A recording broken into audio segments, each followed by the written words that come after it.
resulted in a passenger count of 21,600 individuals leaving Afghanistan in just 24 hours. To date, 63,900 American citizens, NATO and other partners, personnel, Afghan SIV applicants, and vulnerable Afghans are out of harm's way, now safer and on their journey to a better life. And the majority of these people, approximately 5,000 or 58,700 of them, have left just since August 14th.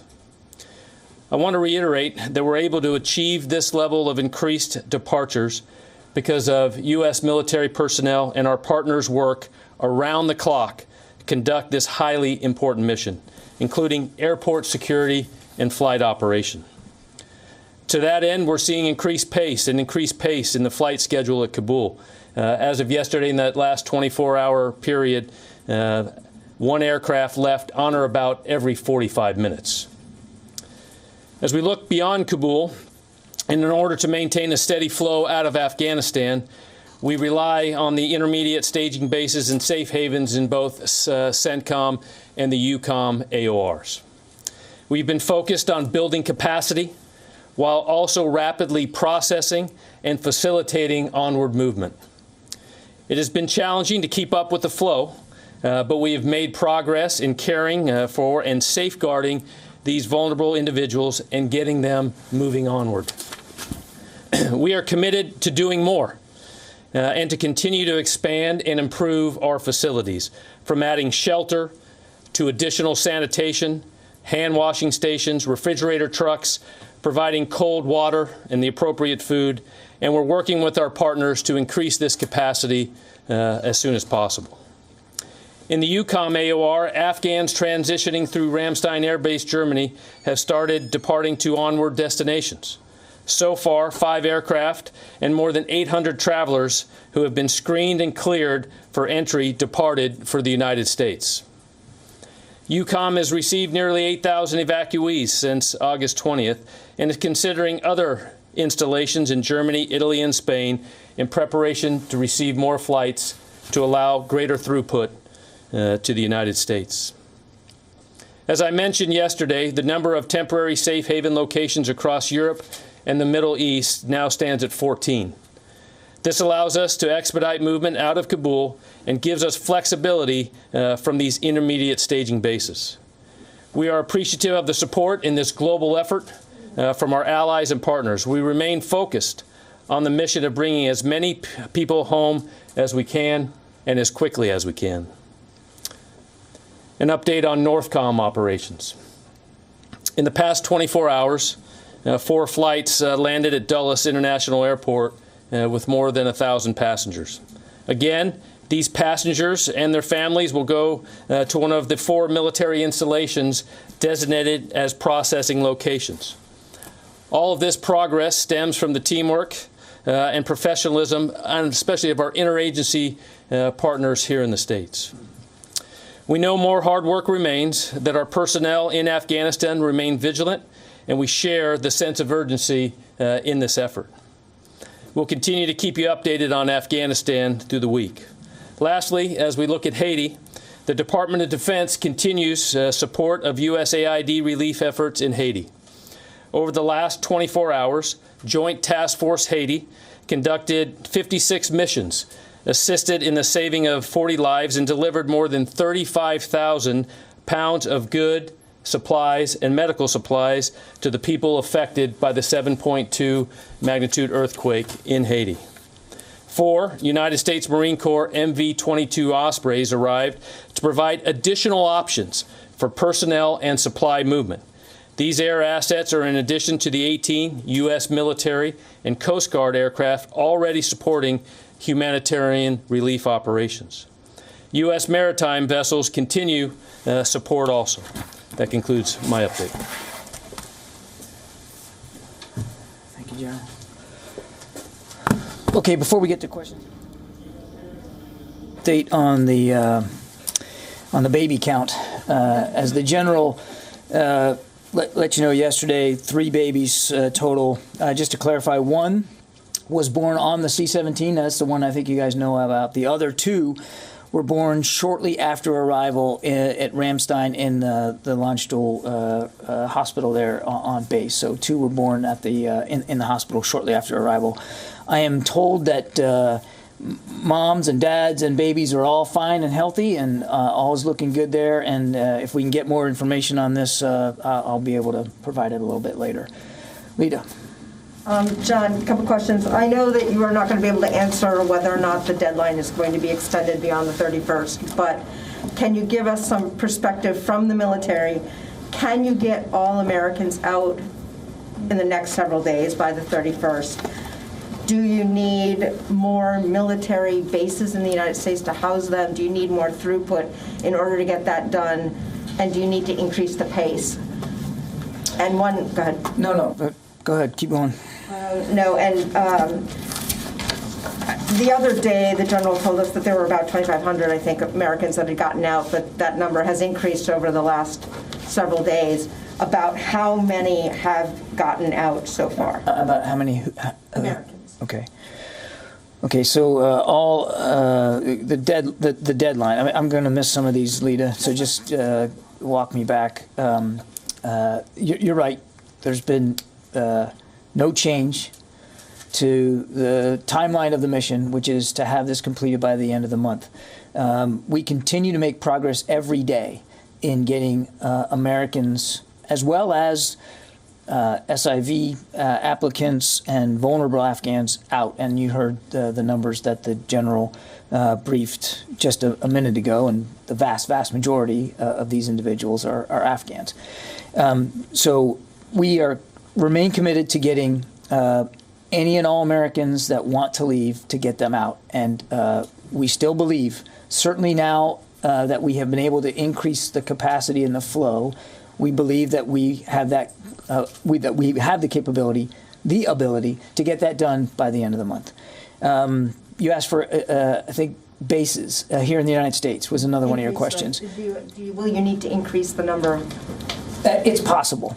That we might be looking at additional U.S. military installations here in the United States. Right now, we're working with 4 of them: Fort Lee, Fort McCoy, Fort Bliss, and Joint Base McGuire, Dix, Lakehurst, in New Jersey. Those are the 4 that are operating now and are beginning to see a flow of SIV applicants.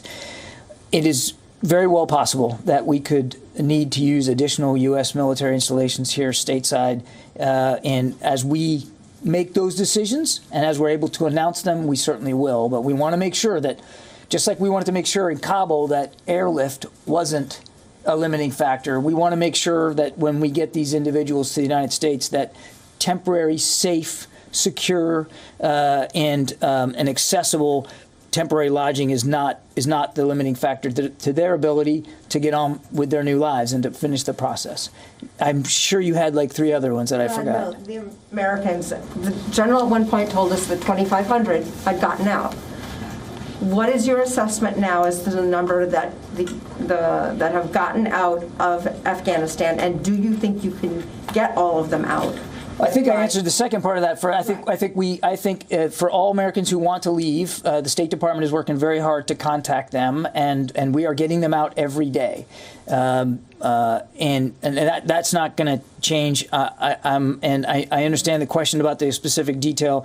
I would just tell you that several thousand Americans have been safely evacuated from Afghanistan. I understand that's not the degree of specificity that you want, but that is as far as I'm going to be able to go today, several thousand. And to include, several hundred just yesterday were able to get onto the airport for follow-on transportation. So it's every day we are moving Americans out of the country.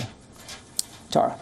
Barring any other factors besides like weather, do you anticipate that DoD will be able to keep this pace up another 20,000 in the next couple of days to, maybe have 100,000 evacuated before the end of the week? That's definitely the plan, Tara. But as you know, the throughput is a function of many different factors, including even weather. So our plan is to continue this pace as aggressively as we can. You heard General Lyons speak to that, I think, very specifically yesterday. That's the goal. That's the intention.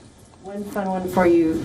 The babies that were born on the aircraft and on if it's a U.S. side of a military base, are they considered American citizens? We've gotten that question a lot. You know, it's a good question. I do not know the answer to that. I'm probably going to have to punt to my colleagues at the State Department or Immigration. I don't know the answer to that. And just to remind, it was one born on the aircraft, actually in flight, two born at Landstuhl shortly after the flight arrived into Ramstein. And if I can get you any more details, I certainly will. One last, in the expansion effort, there's a Fed Biz Ops opportunity now for seeking Farsi and Pashto speakers for Keesler Air Force Base. Is Keesler going to be one of the expansion sites? I don't have any announcements on future possible installations that might be of use. We will do this in a rolling fashion, Tara, as if and when we decide we need additional installations, we'll let you guys know as soon as we possibly can. Yeah. Jen? John, has the U.S. started preparations to leave in order to leave by August 31st? When does the U.S. military have to begin making those preps? When does that decision have to be made? So I'm not going to get into a specific TikTok here. Just as when we were talking about the retrograde out of Afghanistan writ large for the military, we were very careful about the details we provided. The threat environment is very real around the airport, so I am going to be equally as judicious about the kind of information that we give out. But roughly speaking, you need at least several days to get the amount of forces and equipment that we have at the airport to get that safely and effectively retrograded. I won't get into a specific TikTok. And this is going to be the pace and whatever the daily extraction is going to be, that's going to be up to the commanders on the ground to determine what they're going to move and how and when they're going to do it, because we have a concomitant mission all the way through to continue these evacuations. So you have to be able to do both, and it's a balance. And the Secretary is going to trust the judgment of our commanders on the ground to properly meet that balance. But it sounds like you're still working on an August 31st deadline.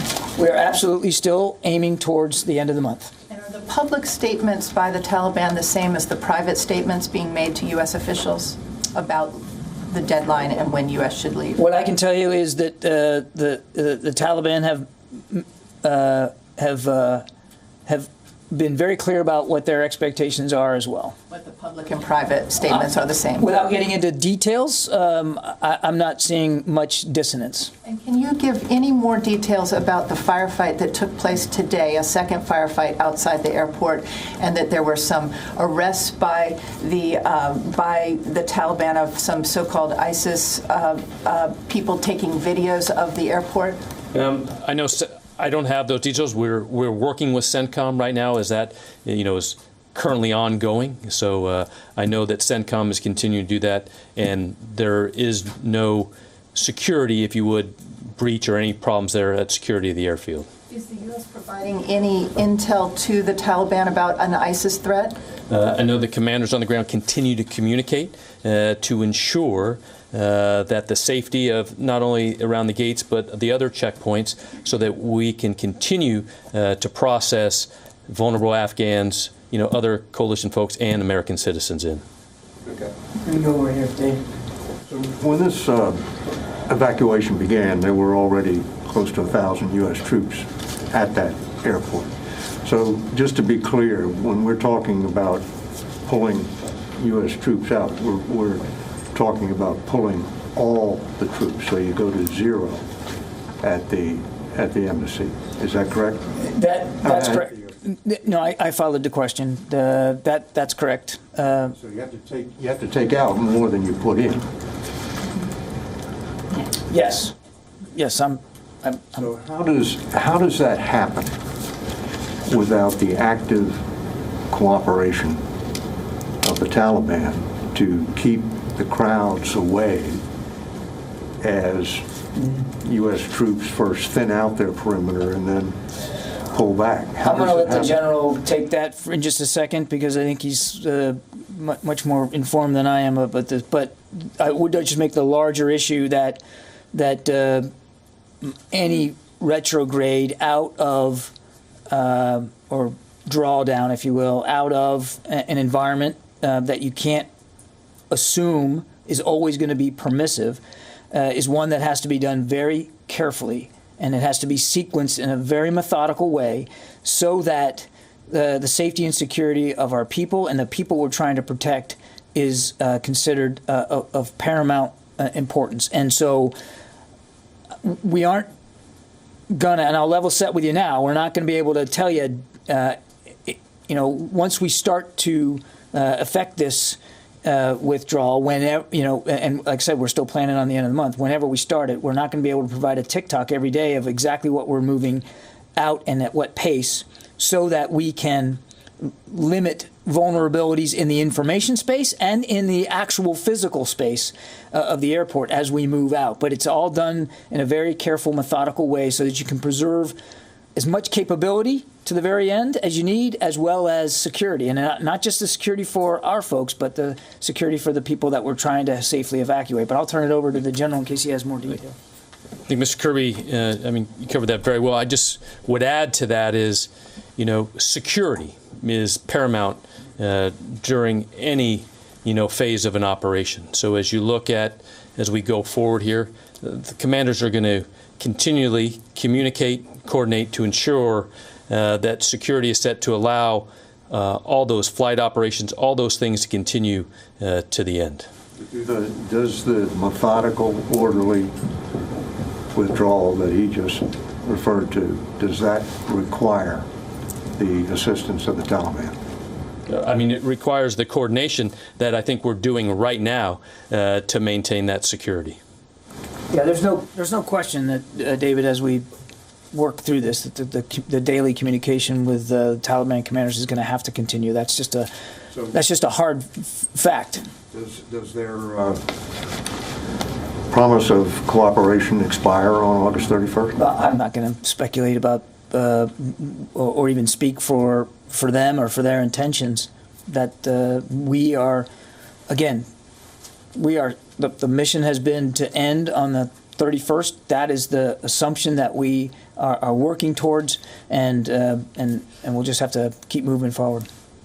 Carla. Have there been any additional air evacuations in the city of Kabul?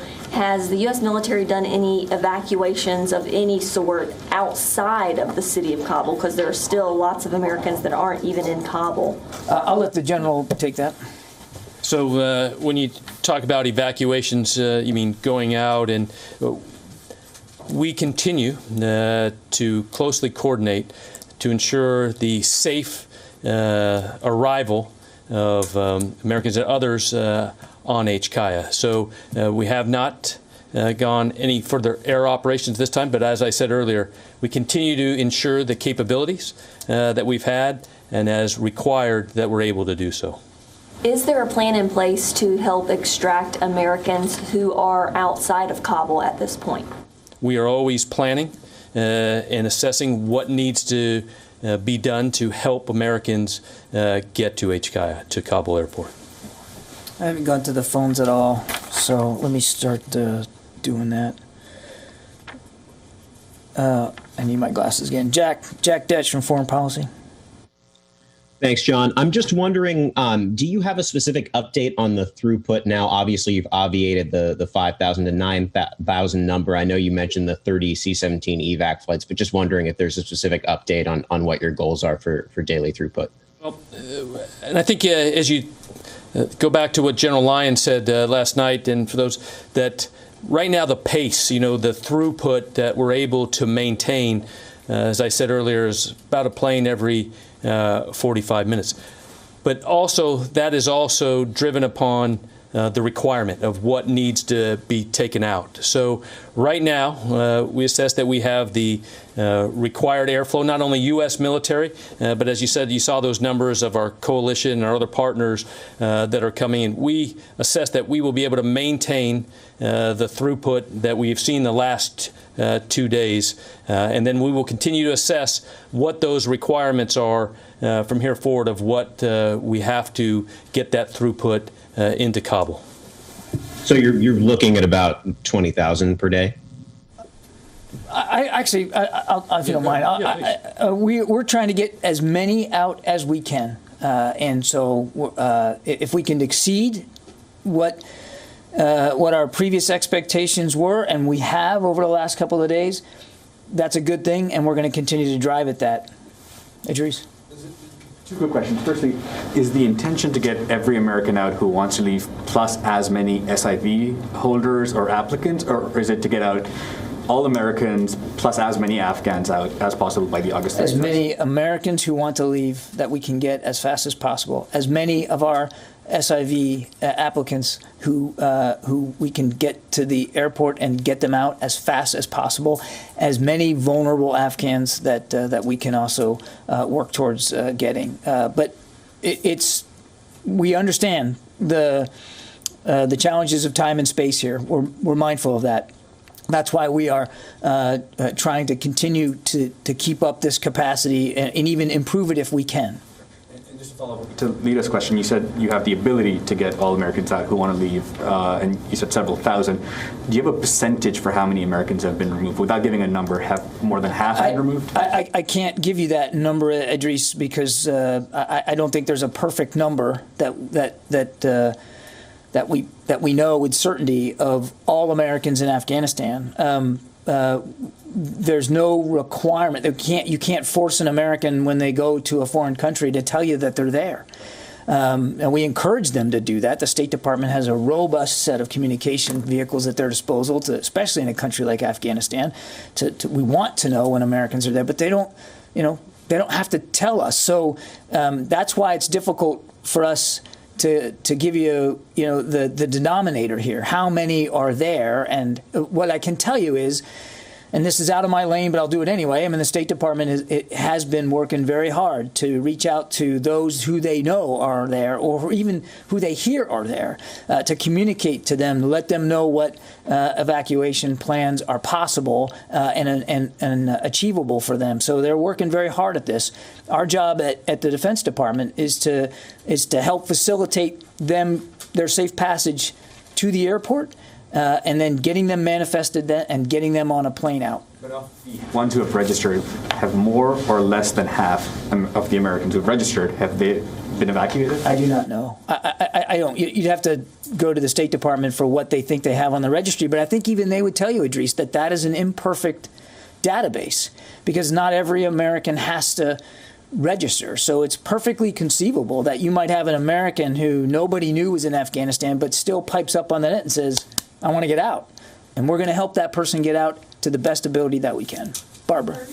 I don't really understand this. This is the answer we've gotten for days and days and days from every podium in this town. Even if this administration does not have the denominator, that is not my question. My question is, can this administration tell the American people how many Americans it has evacuated from Afghanistan? And if you cannot, can you please explain, not the denominator? Why can't you just say the number? Barbara, I think we're just going to leave it at several thousand right now, and I understand that's not a satisfying answer to you. I would tell you that the number literally changes almost by the hour. So does everything else. I understand, Barbara. We're going to leave it at several thousand for right now. May I have a follow-up, since everybody else asked like 8 questions? Thank you. I have 2 other follow-ups, if I may. Just to clarify General Taylor's answer, if there have been no missions outside of Kabul, can you tell us about missions that have taken place at least outside essentially the fence line of the airport? And my other follow-up is, as you prepare to depart, whenever that happens, your previous retrograde, as you called it, included provisions for destruction of weapons in place. Can we assume that this part of the effort to leave Afghanistan will also include that what you cannot put on an airplane, any weapons you can't put on an airplane or dangerous items you would destroy in place? I think the general answered your first question. There's no other additional operations to speak to. We continue to facilitate safe passage. Outside Kabul, I believe. There are no additional operations to speak to that I'm aware of. Not outside. Outside the airport either. But we continue to facilitate safe passage for Americans and SIVs as they need to get to the airport. And as I mentioned to Lita, just in the last 24 hours, I can tell you that several hundred Americans have made it safely to airport gates for further on transportation. With U.S. government assistance, then. I'm just going to leave it at that, Barb. As for your question on retrograde, the short answer is yes, as a part of any retrograde. And I know that's a technical Pentagon term that, but the drawdown of both people and equipment will be done in the same manner that we would do it anywhere else. And obviously, there's a strong bias to be able to get our material out with our people. If there needs to be destruction or other disposition of equipment there at Hamid Karzai International Airport, then we'll do that, and we'll do that appropriately. Carla, did I get you already? I have a follow-up. I'm sorry. Okay. I have an ABC question, though. All right, we'll come back to you. My fault. Helene. Can I ask you both about the bottlenecks? Because you got 20,000 people out in the last 24 hours, which is a big number, the biggest you've had yet. Do you have 20,000 people now inside the airport to get out in the next 24 hours, or are there bottlenecks that are preventing people from getting in and getting people on planes and those planes in the air because there's nowhere to receive them? Yeah, I'll talk about just bottlenecks, and I think I talked a little bit about that earlier.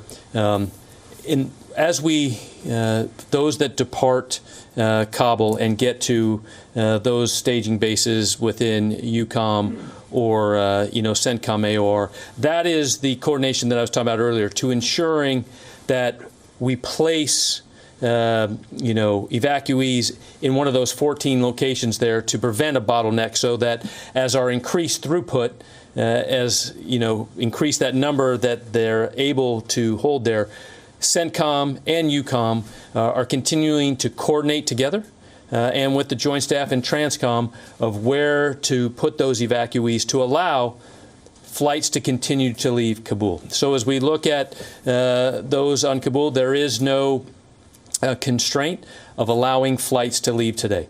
We still expect the throughput that we saw in the last 2 days to be able to continue with no bottleneck and others.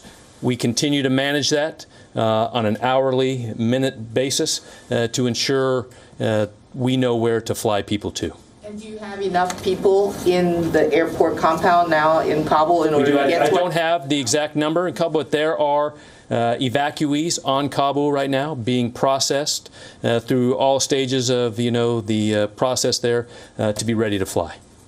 But you don't have the number?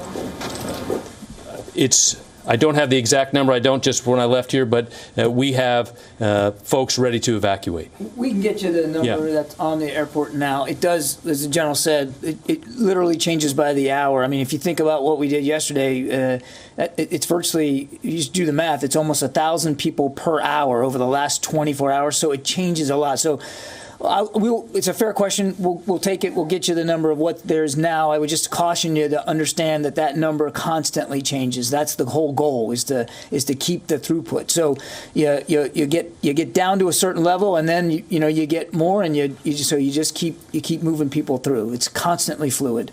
Yeah. Thanks, John. Good morning. I know you said you're fixed on August 31st as the departure date. Hang on just a second. Brooke, I think we can probably find that number now. Can you just go get it and bring it up here, so we don't have to wait till the end of the briefing? I'm sorry, go ahead. You had said earlier you're fixed on August 31st as a departure date. Nevertheless, there is some discussion of the possibility of changing that mission. Does something like that fall under what you would call sometimes speculation, or that fall under what you would call planning?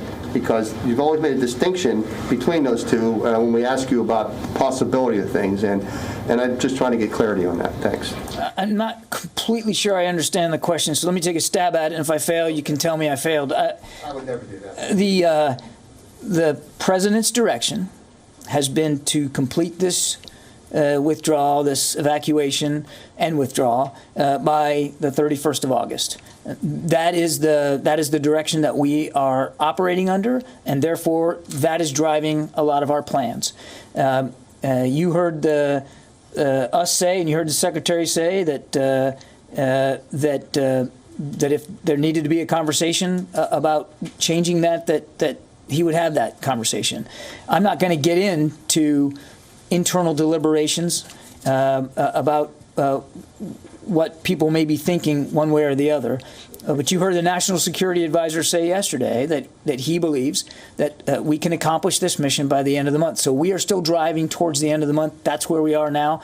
And if and when there's any change to that, we'll certainly make it clear to the American people. John, is because in the past couple weeks, the Pentagon has come under, rightly or wrongly, criticism for not, quote unquote, planning for eventualities that seem to have happened in Kabul. And so this seems to be a possible eventuality of a mission that may have to extend past the deadline. So I was just asking, is there planning going on in the event that this has to happen? We are a planning organization, Tom. We plan for all manner of contingencies, even as we execute the orders that we've been given, and that's what we're doing right now. Megan.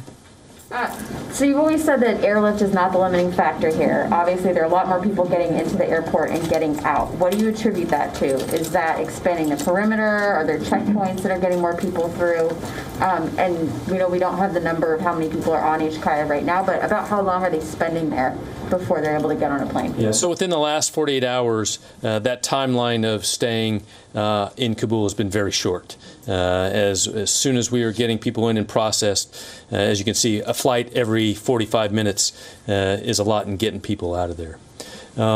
So as we look at what have been the factors behind that, numerous.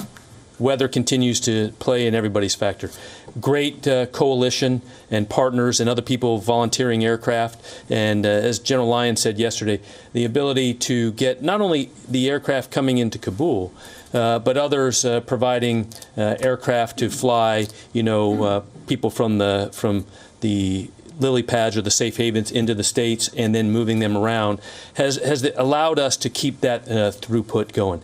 And then also, I think the continued ability to inform and get the word out of how to get into the gates, where to come, the processing of those not only through the gates, but the processing internally on Kabul by our troops that are there continues to become more efficient. So are there more people showing up now than there were last week when there was so much panic? I would say, as we look at those that are showing up with the right documentation, the right people that have come, I think is one factor that has allowed us to increase the throughput. And there also has been there's the crush of those first few days has reduced. As more order and structure around the airport has increased, security. The processing flow itself has just gotten better, and the crowds around the airport are smaller than they were before.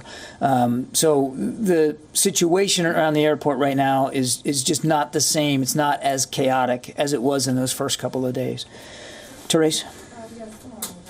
Thank you for taking my question. I've spoken to service members and spouses on one of the bases where evacuees are expected to be housed, and they have a serious concern about COVID. Mm-hmm. So what are service members or anyone living on these bases being briefed to try to ease that concern? Because obviously, as of yesterday, they're still very concerned about that issue. Oh, sure. And they have every right to be. We're in the midst of a pandemic and conducting one of the largest airlift operations in recent American history is no small feat in the best of circumstances, and this one is obviously not the best of circumstances because, in addition to this, we're doing it in the midst of a COVID pandemic. What I can tell you is that screening occurs at every stop, at every stage of the process, and we're doing the best we can to make sure that we've got enough visibility on everyone's health,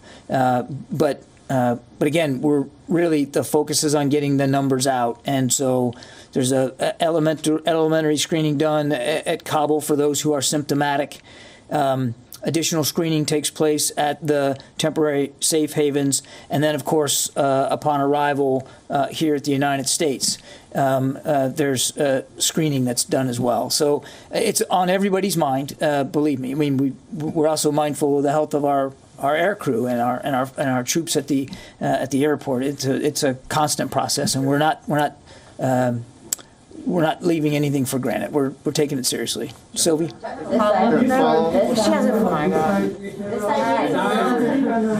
they're flagged for COVID any step of the way, are they pulled then? I don't know the exact medical process. Let me go over here. Apparently I'm missing a, yeah, go ahead. Sylvie, I'll come back to you, I promise. Okay. Thank you. Mr. Kirby, we are hearing different statements from the White House, Pentagon, for example, number of troops, operation in Kabul, etc. Can you talk about why there is a consensus among the highest level of United States? Is there any communication issue? I'm sorry, I misunderstood. What's the dissonance that you're talking about? So, for example, Biden said Al-Qaeda gone from Afghanistan, but Blinken say yes, there is Al-Qaeda. So we can see different statements from the White House, different comments from the Pentagon. Is there any communication issue from the highest level? No, I think you're reading way more into things than you need to. I think we're all cited on the fact that there's still an Al-Qaeda threat in Afghanistan, and as well as Al-Qaeda affiliates that we know are there. Nobody is. We've said that consistently. There's no gap in understanding here.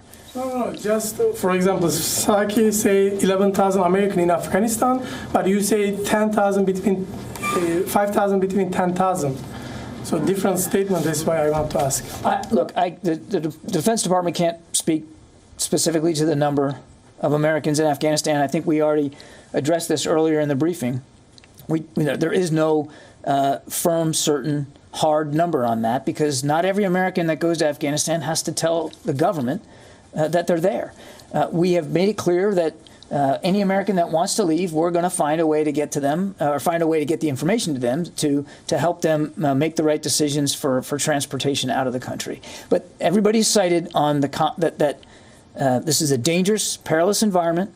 It's very dynamic, it's very fluid, and we're doing the best we can to move as many people as we can, as fast as we can. Gordon. One follow-up, if they cannot reach the airport, who live in Afghanistan, the Americans, don't Taliban, ISIS threat for them if they stuck somewhere, if they cannot communicate with... We absolutely understand that Afghanistan is a dangerous place right now, which is why we're trying to move as many Americans as we can, as fast as we can. And we want to get that done before the end of the month. Gordon. Can you address the situation, the conditions at Al Udeid and Qatar, which have been described as squalid for a lot of the people coming through there? And then if you could, I didn't quite understand what the general was saying earlier about the 14 different stations, like the way stations, because I understood the kind of three main hubs to be, Ramstein, Qatar, and Bahrain. So are there way more now? I'll let the general come up here in a second, but let me just set this a little bit.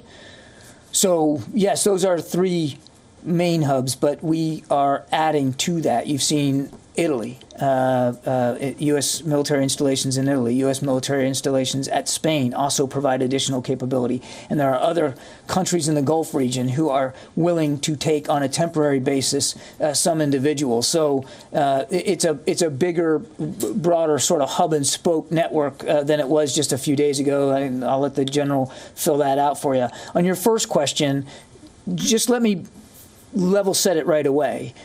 We are aware of and as concerned as anybody about what had been some terrible sanitation conditions at Qatar that were facilitated by the sheer numbers and the speed with which those numbers got there, and we all recognize that. And nobody here wants anyone to be less than safe, secure, comfortable, and well cared for as they go through this process. We take it very seriously, but we'll be the first to admit that there were conditions at Al Udeid could have been better. They are improving now. I'm not going to stand up here and tell you that they're perfect, because they're not, because evacuees continue to flow into Qatar. And there's a lot on the ground right now. And as the general said, we're working hard to clear out that populations so that we can ease the pressure there and continue to move these people along their way to their new lives. Nobody's making excuses. Nobody's ducking from this. We recognize that things were and in many ways still are not at the level of sanitation and good hygiene that we want.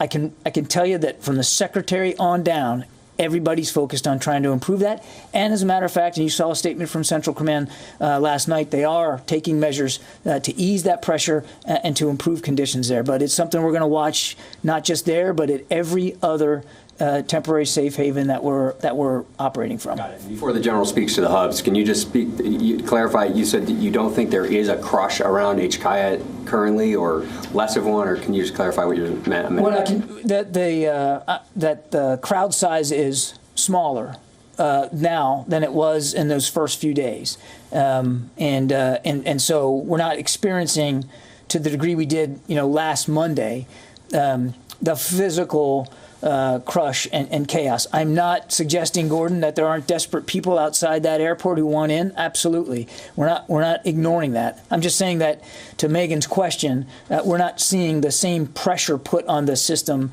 now that there was in the early days. General. First, go back to question. Approximately right now, 5,000, a little above 5,000 are on HKIA, going through the processing, continuing to be manifested and ready to fly. So gates are still open. We will continue to assess those numbers throughout the day. When we go back to hubs and spokes, I'll give you the macro, and then we can possibly get back with you on the real details of there. So at both within the CENTCOM and the EUCOM AOR, we have main hubs, think of it Ramstein and then going into Qatar. But from there, within the last 24 to 72 hours, both of those commands have started building up and going from an initial operating capability to get full, what we would call smaller satellite areas to ensure that with the throughput that we've had, that we can safely and humanitarianly, keep those people there until their flights go back into the States. When you specifically talk about, and I can just bring it up, when talking to CENTCOM this morning, as we look at capabilities, and I just talked about this a little bit earlier, but a lot of work has been done in the last 48 hours of, bringing in more portable hand washing stations, refrigeration trucks to ensure there's cool water and the food is there to ensure that people have these humanitarian capabilities. I would also say, just as a scheduling note, this afternoon's briefing, I'll be joined by General Van Herk of Northern Command as well as General Walters of European Command. So they will also be able to address in greater detail some of these specific questions about the temporary safe havens, and you'll have a chance to talk to them directly. Laura. Thank you. Can you commit to evacuating the Afghan commandos and other troops that are helping with the evacuation currently? Yes. Yes. All of them?